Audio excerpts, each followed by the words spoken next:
নমস্কার। এবার কি আবার সংসদ পদ খারিজ নাকি গ্রেপ্তার তা এখনো পর্যন্ত জানা নেই। কি আছে সাংসদ মহুয়া মৈত্রর ভাগ্যে?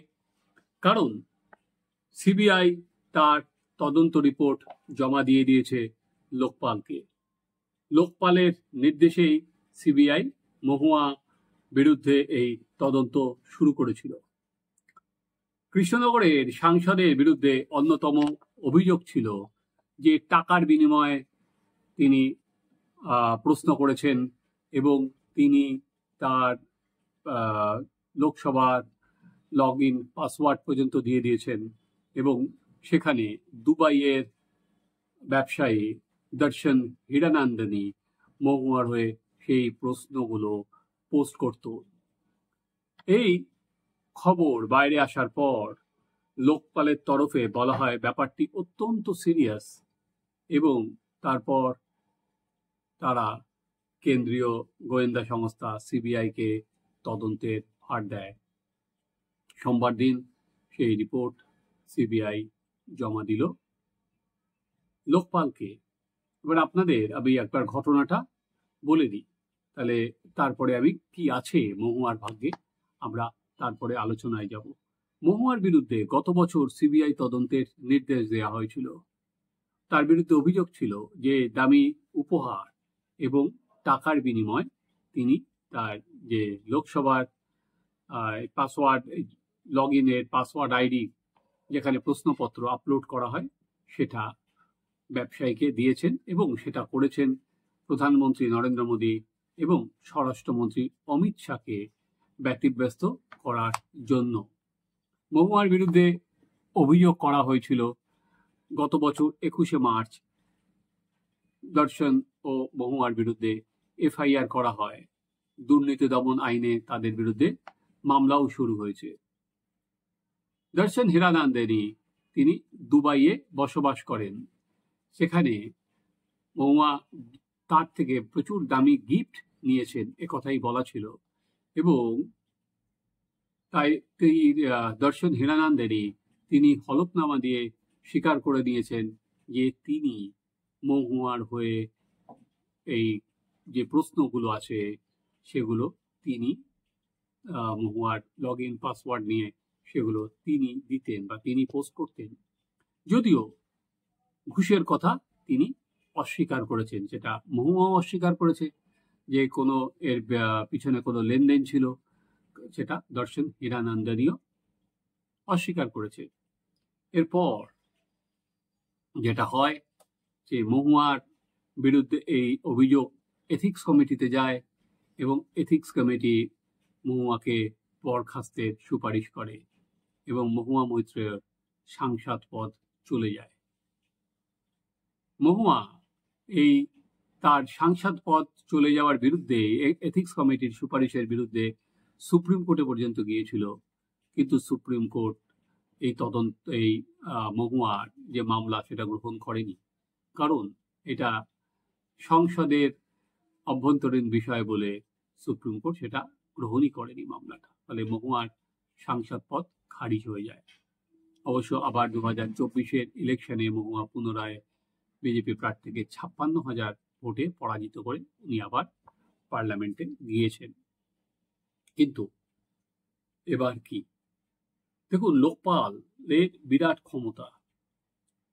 লোকপাল মনে করলে বা অভিযোগ থাকলে প্রধানমন্ত্রীর বিরুদ্ধেও কিন্তু তিনি তদন্তের নির্দেশ দিতে পারেন। যে কোনো সরকারি কর্মচারীর বিরুদ্ধে তিনি তদন্তের রিপোর্ট তদন্তের নির্দেশ দিতে পারেন সেখানে।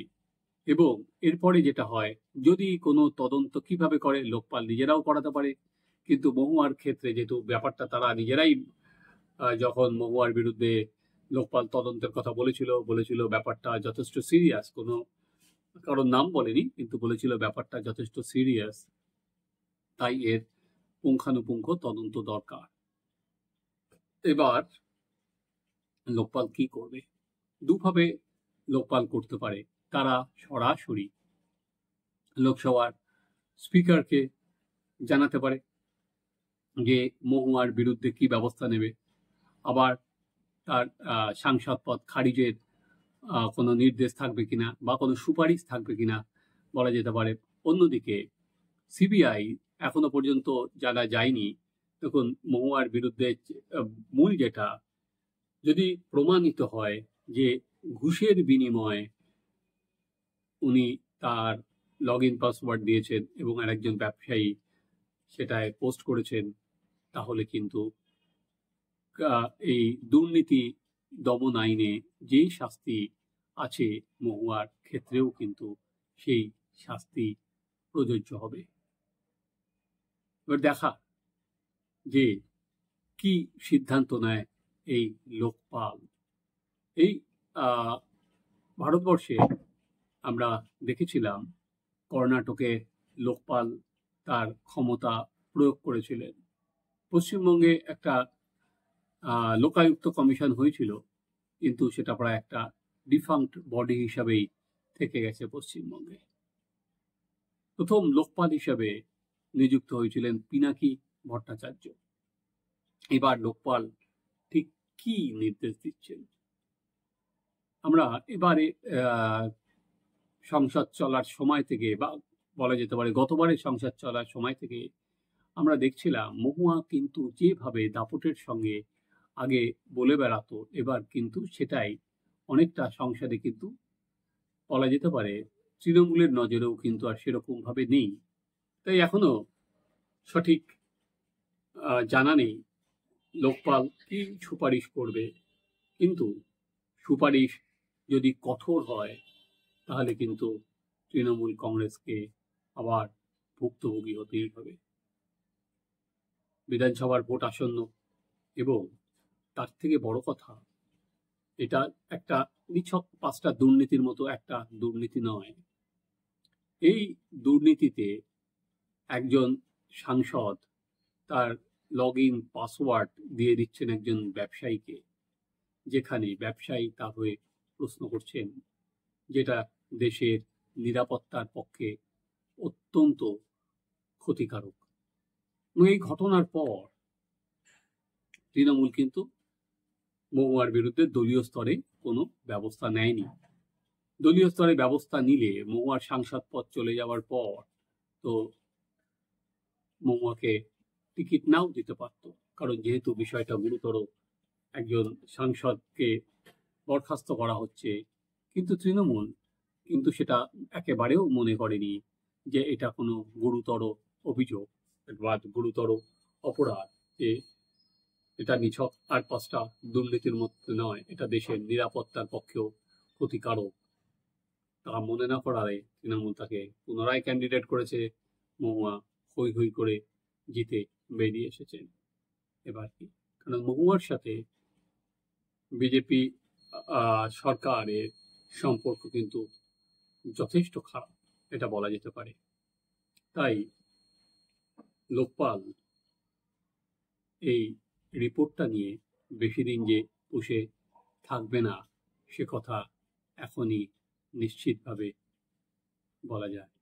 তো কি আছে মহুয়ার ভাগ্যে, আমার মনে হয় না সেটা জানতে আর বেশি দিন অপেক্ষা করতে হবে। দেখা যাক কৃষ্ণনগর আসনটা কি আবার পুনরায় ভোট হবে, নাকি মহুয়া মৈত্রকে কোনো এবারের চরম কোনো ভৎসনা করে ছেড়ে দেওয়া হবে, নাকি সিবিআইকে বলা হবে দুর্নীতি দমন আইন অনুযায়ী তারা যেন পদক্ষেপ গ্রহণ করে। আপনারা দেখতে থাকুন আমাদের চ্যানেল সাবস্ক্রাইব করুন, আপনাদের মতামত জানান।